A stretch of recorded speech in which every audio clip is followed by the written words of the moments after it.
तर संजय शिरसाटांना माध्यमांनी विचारलं त्यावेळेला कोणतीही प्रतिक्रिया न देता ते तिथनं निघून गेलेत। काय घडलं नेमकं विधान भवनाच्या परिसरात पाहूयात।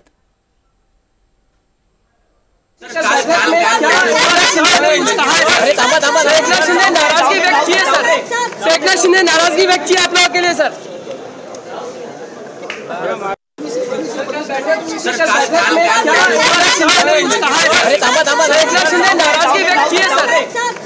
नाराजगी व्यक्त की आप लोगों के लिए सर। प्रतिनिधी अक्षय कुडकेलवार यांच्याकडे। अक्षय, एकीकडे स्वतः शिरसाट हे प्रवक्ते आहेत शिंदे गटाचे, मात्र बोलण्यास नकार देत आहेत, काय आतली बातमी? प्रज्ञा, आपण बघतोय की संजय शिरसाट यांचं सगळ्यात आधी विशचं प्रकरण, त्यानंतर त्यांच्या मालमत्ता, त्यानंतर त्यांच्यावरती झालेली त्यांना आलेली आयकर विभागाची नोटीस आणि त्यानंतर त्यांचा संजय राऊत यांनी बाहेर काढलेला व्हिडिओ, या सगळ्या प्रकारानंतर एकूण संजय शिरसाट यांची तर कोंडी होती आहे, मात्र यावरनं पक्ष आणि सरकारची देखील कोंडी होतानाचं चित्र बघायला मिळतंय। आणि यासाठी आपण बघितलं तर काल देवेंद्र फडणवीस यांनी देखील कान टोचले होते संजय शिरसाट यांचे। आणि यानंतर काल कार्यकर्ता मार्गदर्शन शिबिर शिवसेना पक्षाचं होतं, यामध्ये देखील कानपिचक्या आणि इशारा स्वतः पक्षाचे मुख्य नेते एकनाथ शिंदे यांनी या कार्यक्रमादरम्यान दिल्या होत्या की तुमची कुठल्याही पद्धतीत तुमची प्रतिमा डागाळता कामा नये, तुमच्यावर होणारे आरोप किंवा तुमच्याकडे दाखवण्यात येणारे बोट हे फक्त तुमच्याकडे नसतात, तर ते पक्ष प्रमुख म्हणून माझ्याकडे असतात, मुख्य नेता म्हणून माझ्याकडे असतात आणि यासोबतच या सरकारकडे देखील असतात।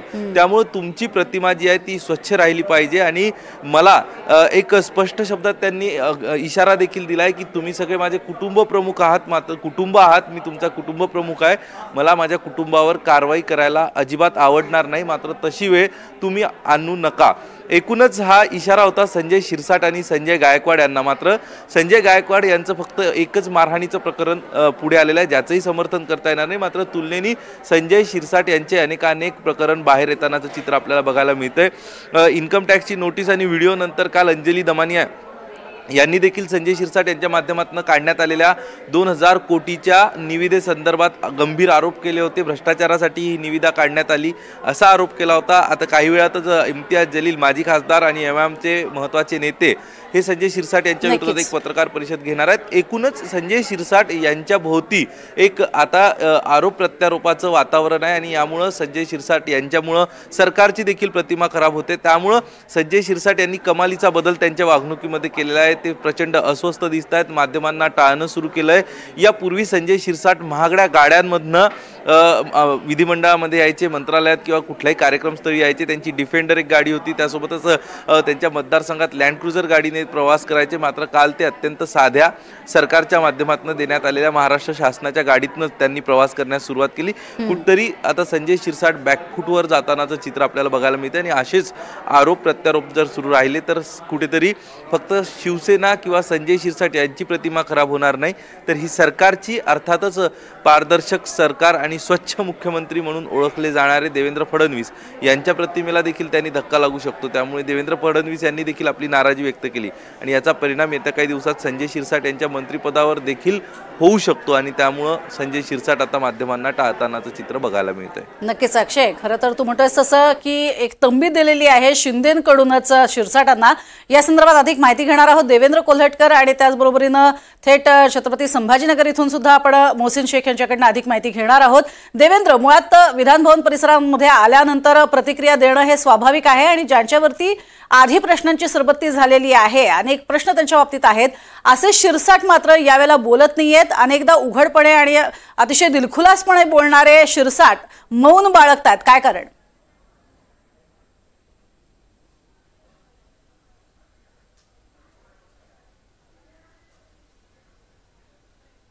कुठलीही गोष्ट असेल त्याच्यावरती तातडीने प्रतिक्रिया देताना संजय शिरसाट नेहमी पाहायला मिळतात। मग ते त्यांचं स्वतःचं खाजगी निवासस्थान असेल किंवा शासकीय निवासस्थान असेल, या ठिकाणी किंवा मंत्रालय परिसर, विधिमंडळाचा परिसर असेल, त्या ठिकाणी कुठल्याही गोष्टीवरती संजय शिरसाट जे आहेत ते तात्काळ प्रतिक्रिया देताना पाहायला मिळतात। मात्र आता गेल्या काही दिवसापासून संजय शिरसाट जे आहेत ते वादाच्या भोवऱ्यात सापडले आहेत, स्वाभाविक त्यामुळे जे आहेत ते आता माध्यमांना टाळताना पाहायला मिळतात। काल त्यांचे जे प्रमुख आहेत, मुख्य नेते आहेत एकनाथ शिंदे यांच्यासोबत त्यांच्या पक्षाची बैठक झाली, त्यावेळी देखील एकनाथ शिंदे यांनी अशा वादग्रस्त आमदारांना समज दिलेली आहे. त्याच्यानंतर आपण बघतो की संजय शिरसाट जे आहेत ते आता माध्यमांपासून दूर जाताना पाहायला मिळतात, ते प्रतिक्रिया देताना पाहायला मिळत नाहीत.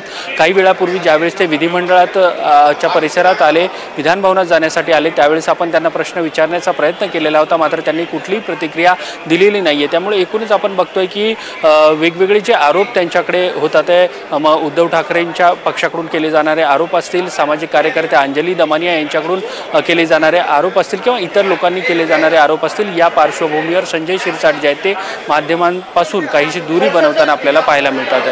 नक्कीच. मात्र अर्थातच ह्या सगळ्या आरोपांच्या फैरी काही थांबायचं नाव घेत नाहीयेत. या संदर्भात मोहसिन यांच्याकडे जाणार आहोत.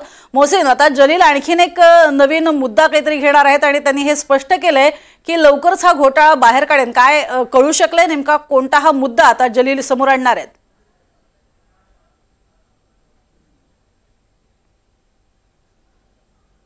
तेव्हा इम्तियाज जलील यांनी त्या सगळ्या प्रकरणात जे आहे तर वेगवेगळे आरोप शिरसाट यांच्यावर केले होते आणि आताही त्यांची पत्रकार परिषद सुरू आहे आणि यावेळी त्यांनी आणखी एक आरोप केलेला आहे, ते म्हणजे समाज कल्याण विभागाच्या तर्फे जे हॉस्टेल असतात, सामाजिक न्याय विभागाच्या वतीने जे हॉस्टेल असतात त्या ठिकाणी काही कंपन्यांना कंत्राट देण्यात आलेलं होतं आणि हे खास करून नेत्यांचे जवळचे सगळे लोक असल्याचं आणि त्यांच्या कंपन्या असल्याचा दावा त्यांनी केलेला आहे. काही कंपन्या ह्या बनावट आहे आणि तरी हे सगळं कंत्राट देण्यात आलं, नियमांना डावलून हे सगळं कंत्राट देण्यात आरोप त्यांनी केलेला आहे आणि त्याची कागदपत्र देखील आपल्याजवळ असल्याचा त्यांनी दावा केलेला आहे. आणखी ते त्यांची पत्रकार परिषद सुरू आहे आणि वेगवेगळे ते संजय शिरसाट यांच्या विरोधात आरोप करताना पाहायला मिळतात. असं असताना दुसरीकडे मात्र शिरसाट हे माध्यमांपासून एक हात लांब राहणं पसंत करत असल्याचं देखील आपल्याला पाहायला मिळतं. त्याचं कारण म्हणजे जी माहिती मिळते, जी उपमुख्यमंत्री एकनाथ शिंदे यांनी संजय शिरसाट यांना बऱ्यापैकी जे आहे तर सुनावल्याची माहिती मिळते आणि कमी बोला जास्त काम करा हे त्यांनी या सगळ्या नेत्यांना जे आहे तर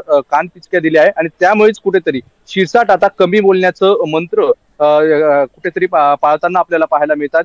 हे तेच संजय शिरसाट आहे ज्यांच्यावर विरोधकांनी सतत आरोप केले आहे की देशाच्या नाही आंतरराष्ट्रीय मुद्द्यावर देखील संजय शिरसाट यांची प्रतिक्रिया येते. आता ते संजय शिरसाट स्वतःवर होणाऱ्या आरोपांवर मात्र काहीच बोलत नाहीये. त्यामुळे संजय शिरसाट या सगळ्या आरोपांपासून जे आहे तर कसा बचाव करतील किंवा यावर काय प्रतिक्रिया देतील हे पाहणं महत्वाचं आहे. मात्र आज तरी ते या सगळ्या गोष्टींवर ज्या मौन बाळगून आहे, मात्र त्यांच्यावर होणारे आरोप काही थांबत नाही. काल अंजली दमानिया यांनी पत्रकार परिषद घेतली, आज इम्तियाज जलील पत्रकार परिषद घेत आहेत. त्यापूर्वी देखील वेगवेगळे आरोप झाले आणि या सगळ्या आरोपांमध्ये संजय शिरसाट हे घेरताना आपल्याला पाहायला मिळतात. आता या सगळ्या आरोपांना ते कसे उत्तर देणार हे पाहणं महत्वाचं असणार आहे. प्रज्ञा, चक्रव्यूहामध्ये अडकलेले पाहायला मिळतात आणि या चक्रव्यूहातले प्रश्न सुद्धा प्रत्येक वेळेला वाढताना आपल्याला पाहायला मिळतात. तुर्तास धन्यवाद अक्षय, तसंच देवेंद्र आणि मोहसिन या संपूर्ण सविस्तर माहितीसाठी.